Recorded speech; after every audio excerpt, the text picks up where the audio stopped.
Nilampaso po ng undefeated na South Korea ang Alas Pilipinas Women sa AVC Women's Cup doon sa Candon, Ilocos Sur.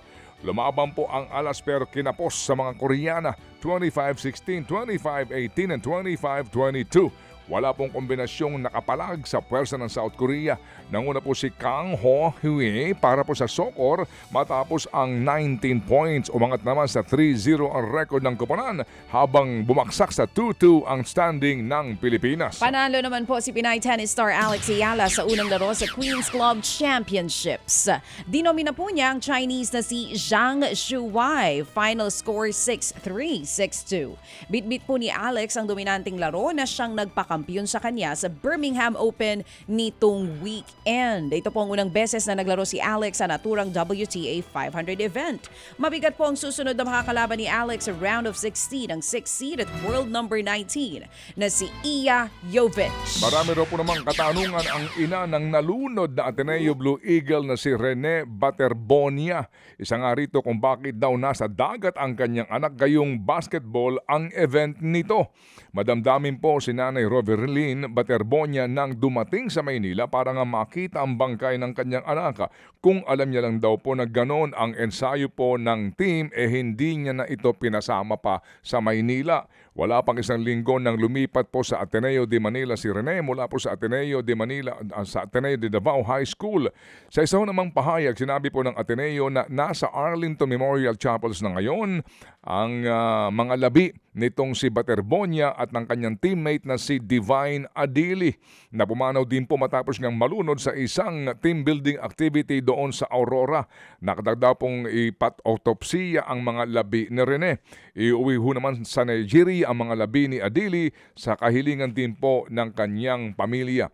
Ang Philippine Sports Commission po naman ay nakatakda magtatag ng Sports Stakeholders Panel. Mamaya po ito bilang pakikipagtulungan sa ginagawa pong investigasyon.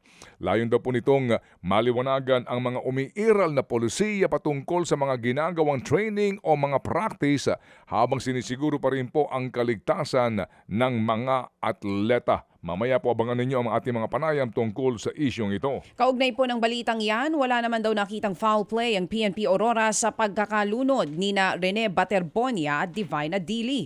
Aksidente daw ang nangyari. Sa ulat po ng kapulisan, nangyari nga ang insidente bandang 2:40 p.m. sa resort kung saan may team building ang Ateneo Blue Eagles. Nasa 20 miyembro ng koponan ang kasama, kabilang po ang kanilang coaches at iba pang mga staff.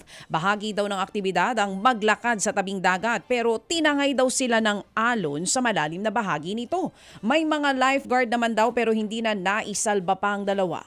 Idineklarang dead on arrival sina Baterbonia at Adili nang dalhin po sa Aurora Memorial Hospital. Kasunod naman ito, bumuo na po ang PSC ng Stakeholders Panel para maimbestigahan ang insidente. Ilan sa mga binubuo nito ang Samahang Basketball ng Pilipinas, UAAP, CHED at National Youth Commission. Susuriin ng panel ang mga patakaran, protocols at training practices ng mga kupunan para mas maproteksyonan ang mga atleta. Samantala, nakaisa po ang San Antonio Spurs sa NBA Finals o nakaisa. Ayon ang San Antonio Spurs sa NBA Finals matapos nga pong matalo sa unang dalawang laro sa kanila pong home court. Bumawi ang Spurs kontra sa New York Knicks sa Madison Square Garden sa New York 115-111. Pinutol nito ang 13-game winning streak ng Knicks ngayon pong playoffs. Nagtala po ng 32 puntos si Victor Wembanyama para nga sa Spurs. Inreklamo naman ni New York coach Mike Brown ang 24-8 free throw disparity sa second half. Pero limado pa rin po naman ang Knicks dahil nga sa hawak nila ang 2-1 series lead. Gaganapin po ang Game 4 sa Webes sa home court na pa rin ng New York Knicks. Mga kapatid, patuloy po kayong tumutok sa 105.9 True FM para sa totoong balita, impormasyon, music and entertainment. Mag-subscribe sa aming YouTube channel at podcast at sundan nyo kami sa Facebook, Instagram, X at TikTok sa True Network PH.